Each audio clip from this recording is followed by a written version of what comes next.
জয় হিন্দ। তোমাদেরকে যদি জিজ্ঞেস করা যায় যে ইউনিভার্সের মধ্যে সবথেকে পাওয়ারফুল মেশিন কী, সবথেকে শক্তিশালী মেশিন কী, তো সবার প্রথম অনেকের মাথায় তো সুপার কম্পিউটার চলে আসবে, কারোর মাথায় ফোন আসতে পারে, অনেক পাওয়ারফুল প্রসেসর সমেত কোনো ফোন। কিন্তু আমি বলবো ইউনিভার্সের মধ্যে সবথেকে পাওয়ারফুল মেশিন আমাদের ব্রেন ভাই।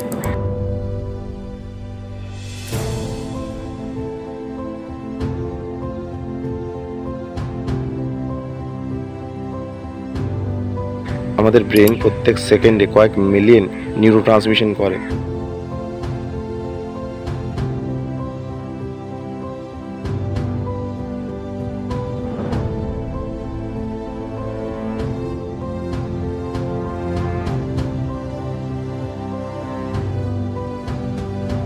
সারাদিন যে আমরা এত চিন্তাভাবনা করি, এত থট প্রসেস করি, আমাদের ব্রেনকে আমরা এত ব্যবহার করি, তার জন্য কয়েক ওয়াট ইলেকট্রিসিটি জেনারেট করে।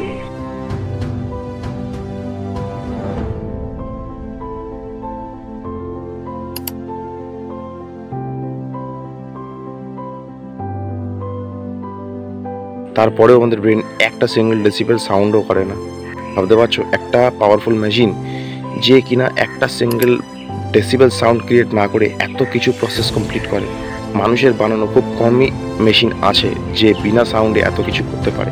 তারপরেও আমরা অনেক সময় আমাদের ব্রেনকে ব্যবহার না করি অনেক কাজ করে ফেলি, অনেক কথাও বলে ফেলি। চিন্তা ভাবনা করি তো কথা বলা উচিত। জয় হিন্দ।